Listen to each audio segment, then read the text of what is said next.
Welcome to another edition of World Talks here on TVP World. I'm your host, Benjamin Lee, and please join me and my guests on this next interview. New twists in the Ukraine conflict are forcing a strategic reset across the Atlantic. As Donald Trump met with Volodymyr Zelenskyy and delayed the delivery of long-range missiles, and as Europe grapples with renewed Russian drone and missile raids, Western alliances face a critical moment. Joining us today on TVP World to unpack what's next is Jon Sweet, former U.S. Army intelligence officer turned policy advisor at Intrep 360 with deep expertise in defense industry integration as well as alliance strategy. Hello, sir, and welcome to TVP World. Hey, good evening, Benjamin. Thanks for having me back on the show.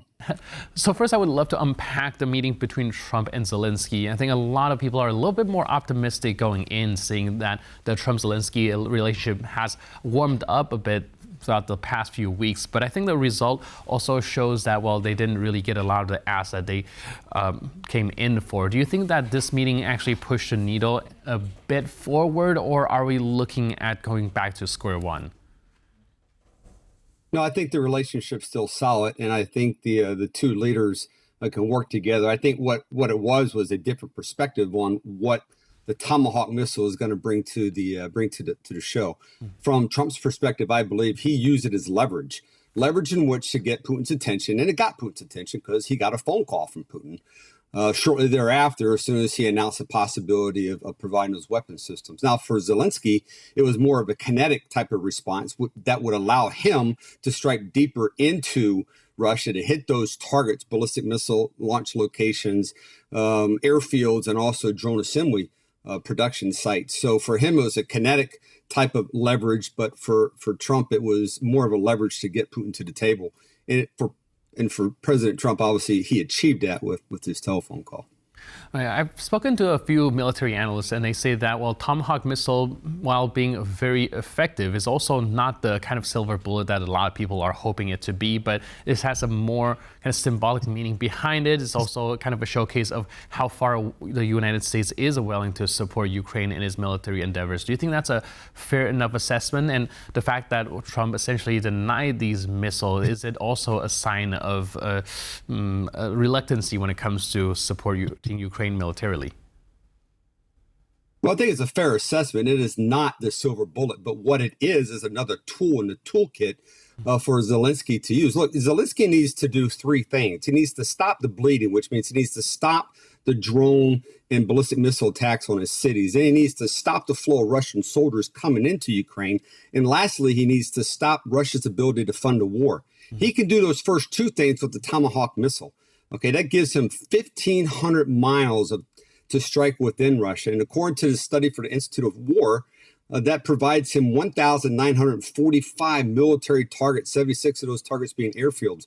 So regardless of the number, whether it's 20, 30, or 200, he could use those systems immediately to stop the bleeding, to stop the air attacks against his people.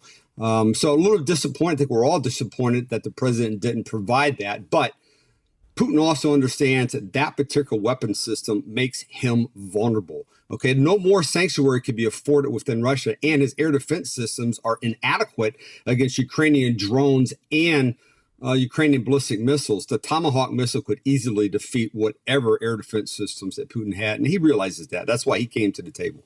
Right. Now, President Trump is suggesting a ceasefire and a territory freeze. In the current battle line, how realistic is that scenario? And what could it mean for Ukraine's more strategic goals? Yeah, we've seen this movie play out before, right? How many times have we heard ceasefire, freeze the lines of battle?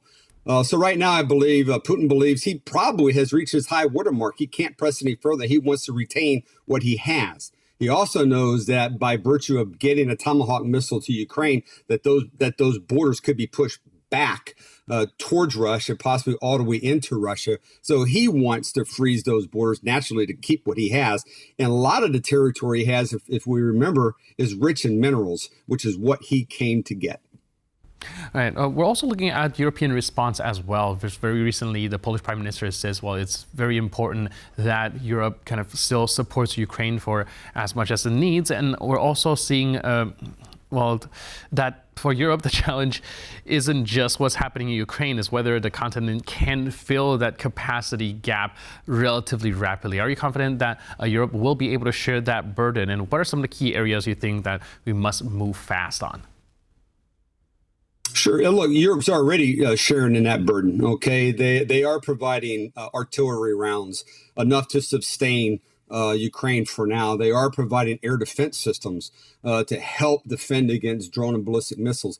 But let's understand, a defensive effort against drones and missiles does not solve the problem as long as the missile launchers remain intact. Doesn't matter how many missiles you have. If you don't have the launchers, you can't fire those missiles.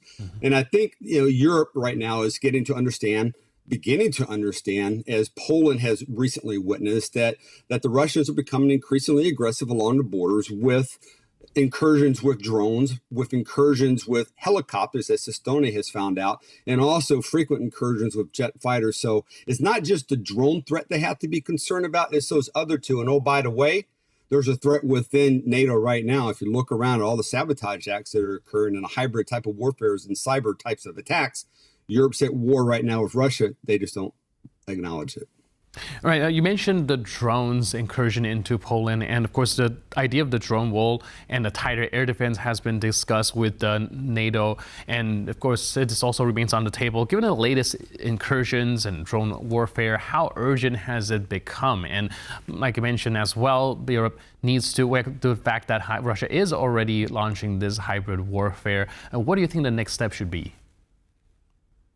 Sure. Well, first of all, it's already about 2 years late in a sense of urgency.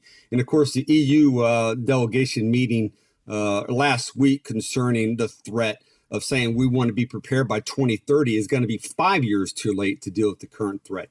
So the Article 4 proceedings that occurred after the 19 drones invaded Polish airspace was critical in that they identified the threat. And they talked about an integrated solution, a NATO solution, which also included, NATO aircraft.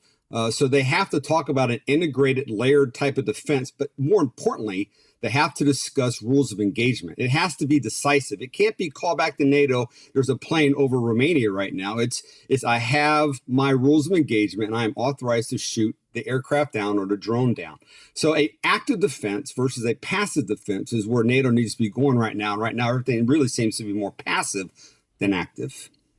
And going back to Washington's stance on this whole thing, if the U.S. does indeed shift from a war-fighting role to one of a more mediator role, that seems to be what the president is trying to pursue. How is that going to adapt? How is NATO, EU going to adapt their posture in response to that?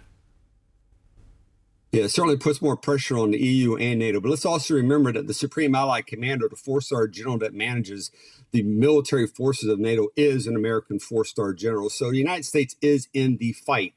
Yes, the President Trump has stressed, and most recently has stressed, that diplomacy right now is currently his top priority. But I think what the president forgets sometimes is that diplomacy with Russia is a non-starter. I think what he's going to find out is that he's going to be disappointed again. Okay, and it fits the very definition of insanity that Einstein once provided, saying doing the same thing over and over and over, trying to reach a different outcome is insanity. And I think that's what the diplomacy effort with Russia is starting to look like. Now, with the intense Russian strikes on Ukrainian energy infrastructure in the past 48 hours, from an intelligence perspective, what do you think Moscow is trying to achieve right now? Do you think that they do believe there's some type of negotiation that's going to happen soon and they need to get as much advantage as they can in the shortest amount of time? Well, there's a bit of that, but there's also a bit of wintertime is on the horizon, and they want to inflict as much pain as they can on Ukrainian civilians. Now, before it's been terrorizing them with bombs and drones. Now it's shifting more over towards knocking out critical infrastructure so they don't have heat and electricity during the war. So it's a little bit of both.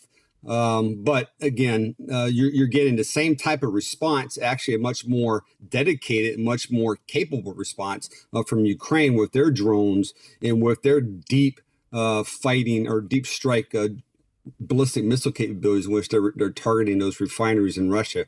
So it may be a little bit of one versus the other, but at the end of the day, I think it all comes about weaponizing winter.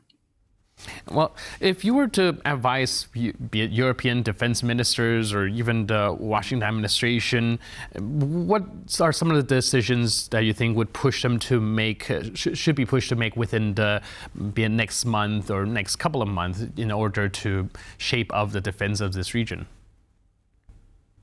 Sure. Look, Mark Toth and I talk about this often in our articles and most recently in our INTREP 360 platform. But if you enable Ukraine to defeat Russia in Ukraine, you are going to solve a lot of problems. Okay, you're going to solve problems as far as sabotage operations going on in Russia. You're going to solve the illegal aliens being pushed into Eastern Europe through Belarus and through Russia. You're going to solve problems in West Africa.